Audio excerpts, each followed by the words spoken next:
As far as I'm concerned, Star Ocean Till the End of Time was the perfect game at the perfect time, at least for me. I was such a huge fan of its predecessor, Star Ocean: The Second Story, and also the original Star Ocean on the Super Famicom. So when 2004 came around, I couldn't wait to pop this one into my PlayStation 2 and try it out. In this video, I'll leave you with all my memories from it and let you know if I think it stood the test of time almost 20 years later.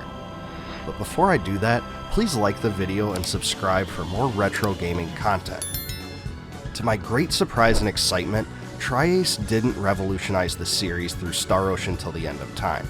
And when you think about it now, this was a big deal. Square made several changes to the Final Fantasy franchise through the release of Final Fantasy X, and many old school RPG franchises were shifting to newer 3D styles with different modern gameplay mechanics.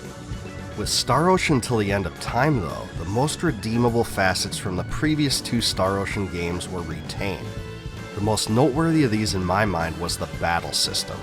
Combat was a unique turn-based action gameplay hybrid, where the player could move around the battlefield at will, execute special attacks, and cast spells. The biggest change to the combat was that this one did go down to 3 characters instead of the traditional 4, which did disappoint me at the time, but the game does seem sufficiently balanced around it. This one also adds a visible fury bar that fills up as you fight enemies, and you have regular attacks with the X button, and strong attacks with the circle button.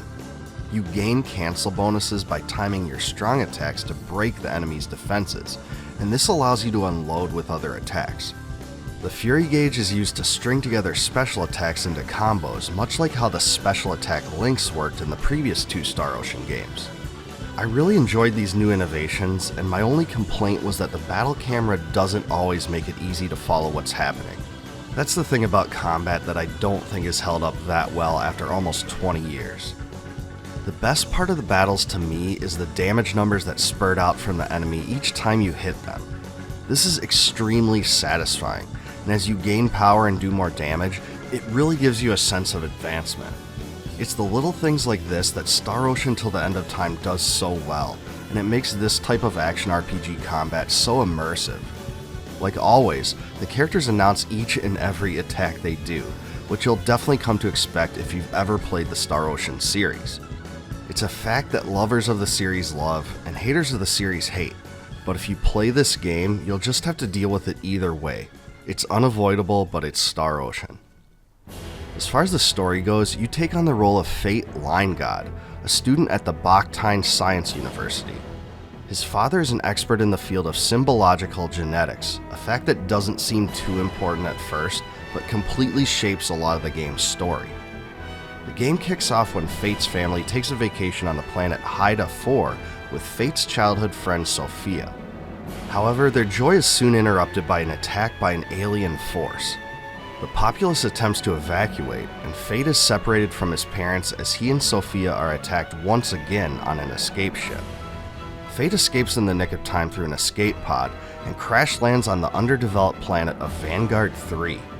Now, if you played the other Star Ocean games, you might expect this is where most of the story will take place, but Fayt actually manages to use the help of 2 anti-Federation leaders, Cliff and Mirage, to get to another undeveloped planet called Elicor 2. This is where most of the story takes place, but you definitely get a lot of futuristic science fiction thrown in as the game progresses. The characters are more or less cut from a similar cloth from the other Star Ocean games, and like the previous 2 entries in the series, your choices during the storyline affect which characters you actually recruit. Unfortunately, this also means you can't recruit all characters in a single playthrough, so you really have to make difficult choices at times. Pepita, Nell, Albel, and Roger are all optional characters, and you can only get 2 out of those 4. I always liked using Cliff and Maria alongside Fayt simply because their special attacks seem the most powerful, and I like their storyline arcs. Private actions are back, and that's where your party splits up in towns. Doing this allows you to encounter new storyline segments, build relationships between characters, and even discover unique items that aren't available otherwise. There are over 50 possible private actions in total that you can do, and they're packed with tons of content that really gives this game a sheer sense of depth that other RPGs don't have.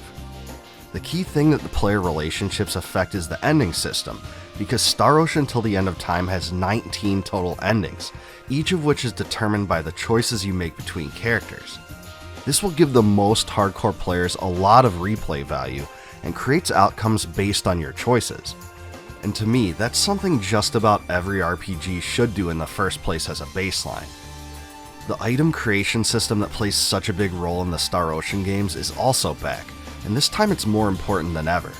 You have alchemy, engineering, compounding, cooking, crafting, smithery, and writing. Just like in the previous entries, the game offers little guidance in terms of how to create the most powerful items, but it does encourage experimentation and research. So this isn't just some continually used gimmick, it's an integral part of the game that yields some of the strongest weapons and armor. Now it's true that you'll probably need a strategy guide to figure out how exactly to make the strongest weapons, but that fact stands true nonetheless. Series mainstay Motoi Sakuraba put together yet another fantastic soundtrack for this one, and since he's been such a big part of the series from the start, his style fits the adventure extremely well. His trademark fast and upbeat tracks are still present here, but I found that this score offers a lot more variety than past Star Ocean games. There's some somber emotional tracks, and there's also some jazzier, funkier tracks. There's even some heavy metal guitars at times. All this definitely adds a touch that wasn't present before. All around, it's a great soundtrack of over 80 songs and a definite highlight of the experience. Now, all fans of the Star Ocean games know that there'll be bonus dungeons, and that's no different here. But what's so great in this one is that you don't just get one in this game, you actually get two. So yeah, you have the Maze of Tribulations, which functions like the bonus dungeons in the previous Star Ocean games, but after defeating the boss of that one, you also get full access to Sphere 211, a new set of 110 floors that are packed full of items, special bosses, and other surprises. It's really incredible how much extra content this provides, especially on top of all the private actions and item creation mechanics you can do.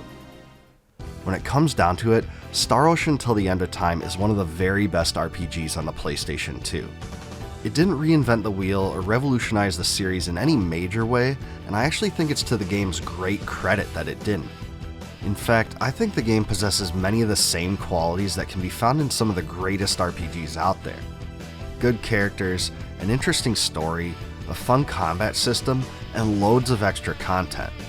There's even a huge, monumental plot twist in the game that makes you have to rethink everything that happened prior, and that was a bold choice that I think paid off. The vast item creation mechanics and bonus dungeons really pack a lot of extra value into the game, and it's easy to get lost in it all. The total size of this game is honestly pretty impressive, but it can be a little intimidating. I'd say it's the perfect RPG for people who need to see, do, and collect everything. It may even be the biggest and most complex RPG ever released for a home console. My only true critique is that some of the special attacks are much more powerful than others, so I ended up using a lot of the same ones at the end of the game.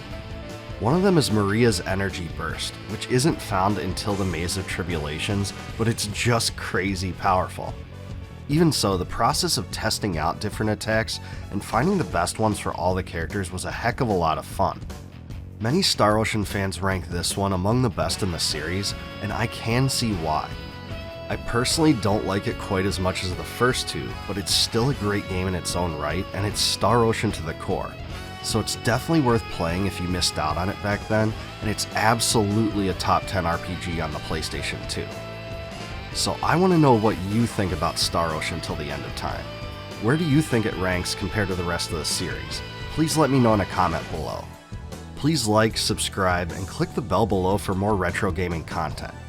I also want to give a special shout out to my Patreon patrons and YouTube members for supporting the channel.